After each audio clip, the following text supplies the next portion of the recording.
শবনম ফারিয়া কি তাহলে পল্টে নিচ্ছে নাকি ভাইরাল হওয়ার চেষ্টা করছে?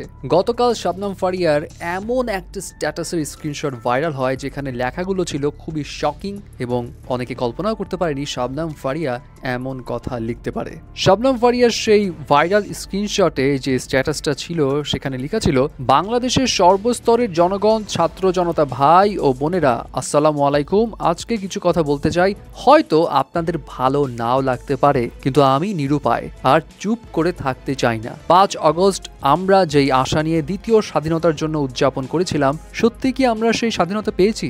আমরা তো ছাত্র জনতার পক্ষে সারা বাংলার মানুষের কথা চিন্তা করে রাস্তায় নেমেছিলাম। আমরা তো কোনো নির্দিষ্ট রাজনৈতিক দলের পক্ষে রাস্তায় নামিনি। ছাত্র জনতার আন্দোলনের নামে কি আমাদের তাহলে ধোঁকা দেওয়া হলো? একজন সমন্বয়ককে দেখলাম স্বীকার করে নিল বিপ্লব সফল করতে মেট্রো রেলে আগুন দেওয়া, পুলিশ হত্যা করা, এসব তাদের পূর্ব পরিকল্পিত ছিল। আমার তো এখন সন্দেহ হচ্ছে, এত ছাত্র নিহত হলো, বারান্দায় বাসার ছাদে নিষ্পাপ শিশুগুলোর প্রাণ যে গেল, এসব কি সত্যি পুলিশের গুলিতেই হয়েছিল নাকি দেশ বিরোধী কোনো অপশক্তির চক্রান্ত ছিল এগুলো? তিনি আরো লিখেন, আজকের পরিস্থিতিতে আমরা কথা বলতে পারছি না। সামান্য ফেসবুকের একটি পোস্ট 2-3 বার করে কাটাছেড়া করতে হয়। শিল্পকলা একাডেমিতে আমার কলিগদের উপর আক্রমণ করা হলো, এসব নিয়ে অনেকেই বলতে চাচ্ছে কিন্তু মুখ খোলার সাহস পাচ্ছে না। 2010 থেকে এখন পর্যন্ত বাংলা নাটকের সবচেয়ে সুবিধাভোগী অভিনেত্রী মেহজাবিন চৌধুরী নিজ শহরে যেতে পারছে না মৌলবাদীদের কারণে। তিনিও তো আমার মতো নতুন স্বাধীনতার পক্ষে ছিলেন। আমার তো মনে পড়ে না তিনি কবে পরাধীন ছিলেন। আজ আমরা যাদের স্বৈরাচারী বলছি, সত্যি কি তারা স্বৈরাচারী ছিল? গত 15 বছরে কখনো তো আমাকে কোনো পোস্ট ডিলিট করতে হয়নি। কেউ জয় বাংলা বলে স্লোগান দিলে তাকে নির্বিচারে মারা হচ্ছে। এটা তো মুক্তিযুদ্ধের পক্ষের স্লোগান, এটা তো আওয়ামী লীগের স্লোগান নয়। আমরাই আওয়ামী লীগকে সুযোগ করে দিয়েছি জয় বাংলা স্লোগান তাদের রাজনৈতিক স্লোগান করতে। একজন মুক্তিযোদ্ধাও আজকে মৌলবাদীদের হাত থেকে রেহাই পাচ্ছে না। এই সরকার দ্রব্যমূল্যের উপর নিয়ন্ত্রণ রাখতে পারছে না। নারীরা আজ জনসম্মুখে লাঞ্ছনার শিকার হচ্ছে, অথচ নারীবাদীরাই চুপ।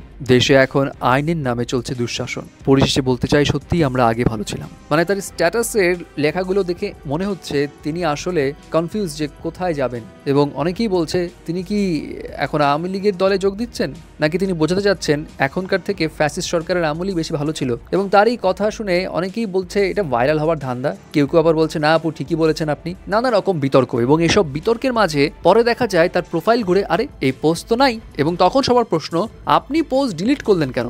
যাই হোক, এটা নিয়ে যখন নানা রকম কানাকুশা বিতর্ক, ঠিক সেই সময় আজকে শবনম ফারিয়া তার ফেসবুক পোস্টে জানায় আসল ঘটনা কি। তিনি বলেন যেই স্ট্যাটাসের স্ক্রিনশটটা ভাইরাল হচ্ছে সেটা আসলে তার প্রোফাইল থেকে দেওয়াই হয়নি, এটা ভুয়া। তিনি জানান, আমি গত 3 দিন ধরে জ্বরে আক্রান্ত, আমি কোনো স্ট্যাটাস পোস্ট করিনি কোনো বিষয়ে, বিশেষভাবে রাজনীতি বিষয়ক। এই পোস্ট সম্পূর্ণ এডিটেড, এইটার আমার সাথে কোনো সম্পৃক্ততা নেই।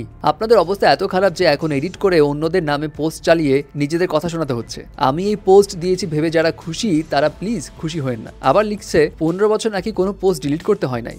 গত 15 বছরে কয়েক হাজার পোস্ট ডিলিট করতে হয়েছে। স্ট্যাটাস দেওয়ার 5 মিনিটের মাথায় কল চলে আসতো, আবার ডিলিট করেন সমস্যা হবে। অন্যদের মতো তেল মারি নাই দেখে কোনো সুযোগ সুবিধাও পাই নাই, আমার আলোও আসে নাই। আর সবাইকে এটাও বলতে চাই, এমন কোনো স্টেটমেন্ট যদি দিয়েও থাকি সেটা রাখার সাহসও আমি রাখি। তবে তিনি তো ক্লিয়ার করলেন যে তিনি এই পোস্ট করেনি, বাট তারপরে তার কমেন্ট সেকশনে কেউ বলছে খুব একটা খারাপ তো বলেননি, অস্বীকার করার কি আছে। এটার উপর রিপ্লাই আবার শবনম ফারিয়াও বলেন, আমি লিখলে আমি বলবো আমি লিখেছি, সত্য মিথ্যা পরের কথা, আগে তো পোস্ট আমি লিখিই নাই, সেটাই হচ্ছে মেইন কথা।